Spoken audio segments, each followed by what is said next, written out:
Hello, everybody. Welcome back. Back over here. Let's talk more on adoption, Bitcoin adoption, and why I'm so hopeful for people around the world using Bitcoin. How basically a lot of people can save their life with Bitcoin technology. We have a lot of people dying every day due to money problem. They don't have a means to save. They don't have a sustainable way to transact or to get paid. So they get, marginalized by money printing and all those sort of things. So Bitcoin can help those people save their lives. So not just people in Africa, but you have people like in developed countries that have like this type of problems. So saving is a big deal. It's a big problem with a lot of people. Like even in UK, I was watching a documentary on UK. You see, the people, even the nurses, they are going to the food bank for food. Right? So it's no longer a developing problem anymore. Right? It's all over the world. So it's like this disease of inflation and money printing. It's just crazy, and it's gonna be even more crazier because the money printing is not gonna stop, right? Because governments have no choice to just print. Right? They have so many things to fund. They have so many things to rescue. So many companies to save. So those are the problems here. So, and the more they do that, the more you have inflation, and the more there's a need for Bitcoin. And this is why Bitcoin is inevitable. Right? Bitcoin is inevitable. It's really up to you to basically jump in now, save yourself, or wait later when things get worse, right? To jump in. So all the skeptics out there talking about all of this, about Bitcoin and all those things, saying all the bad things about it, they just don't understand the needs it's fulfilling. They don't understand the problem it's solving. Now in these countries, like me myself, growing up, not having those means to save, like anything you do gets stolen from you. Those people don't have this type of experience. They live in the West.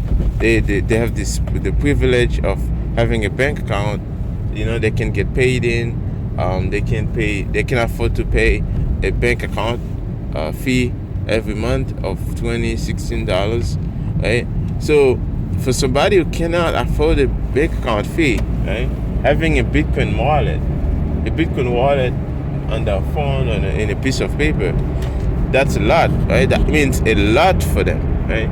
So they don't need to pay an account fee every month, right? When you have a Bitcoin wallet, it's just a Bitcoin wallet, right? And when Bitcoin go up to, let's say, 500,000 a Bitcoin, right? So at this point, it would be very, very hard for the price to have all this volatility. You will still have 50% drop, but at those levels, you will have more and more people accumulating Satoshis, right? Because even if you have 50% drawdown of a year, but it recovers next year, then people will still be able to save.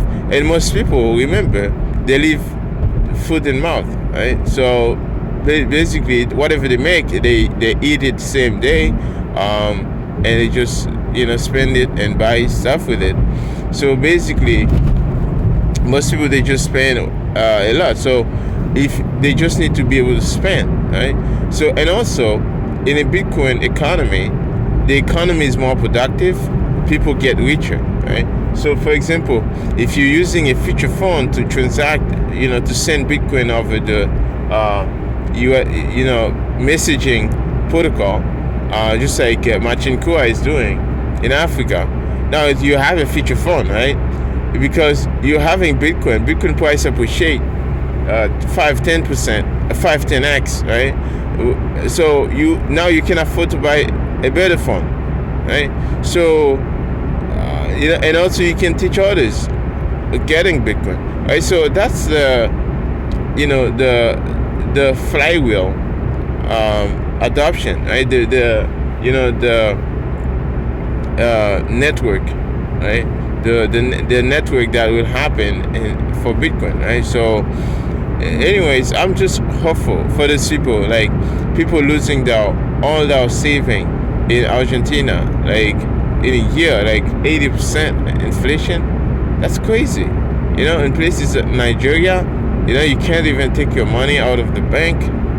So this is what I'm hopeful for. This is why I'm into this. Like, so for sure, yes, I came in for the number go up, but I stay for the all the freedom, all the progress, human progress Bitcoin can help us to fulfill, and all the benefit for human civilization and even for the human race. So anyways, this is just my take on this. I'm just hopeful for so many things, for so many benefit we can have on Bitcoin. And when you have like places like in Africa where just by having Bitcoin mining, you can provide electricity to villages, right? So more sustainability, right? More sustainable energy production, right? Stable, you can lower prices, right? So that's a saving. That's progress, right? There's so many things you can do with that technology. Now, if you're a merchant, even in the West or whoever you are, right? So you get like 2% charge on every transaction you make, right? Like, let's say you make 50 transaction, you pay 50% on some. If like 50%, you make 50%, 50 transaction, paying 2%. That's like almost 100% of an item, right? So that's a problem here, right? So you're paying a company just for being a big monopoly on something, big amount of money. So now, what if you could just set up your own Bitcoin server, right? Your own Bitcoin node, or maybe just having a Bitcoin wallet, and you're just receiving Bitcoin on the Lightning Network, right? You're saving on those fees. You can just maybe same time you just transfer this money, this Bitcoin, and you convert it into fiat because you have your bills to pay, and most people don't accept Bitcoin yet. But those are the progress. Those are the promise of this technology. So if you can adopt it now, you can just save in it and wait for the price to appreciate, and then protect yourself from inflation and all those things, right? So anyways, I just wanted to throw this out there, guys, and this podcast is simply to about Bitcoin, and every morning going to work I just want to come here and talk about all the benefit and all the techniques and strategies for Bitcoin. Just to help you plebs out there accumulating Satoshis, stack sats, stay humble, and also to just show you like the beauty of working and the beauty of just stay humble, and just like as an illustration of me going every day. So maybe if this is something that you envision, maybe you can do the same, right? Just every morning and go mine some fiat. And like a lot of people, when they get into crypto or Bitcoin, they're like, oh no, they don't need to go back to work, and they don't want to go work for fiat and all these things. Well, you don't want to do that, because when you say, oh, you become arrogant, right? You need to provide value to society, right? If you're not a developer, you're not a, even if you are a developer, right? Why not just keep making fiat and then use that fiat to fund your, to buy Satoshis, right? So there's nothing wrong with that. It's just like this concept of trying to just be Bitcoin only, or it's just weird. Just keep doing what you're doing. This is what you can do, and then just convert that money into Bitcoin, right? So that's effortless. So you need the less friction as possible. Anyways, hope you guys enjoy, and stream me some sats if you find value. I'm doing all of this in my own on my own, so a little bit of support will help. And if you can, like, subscribe, comment, and then yes, I'll see you again, guys, in the next Toxic Talk. This was Bike Over.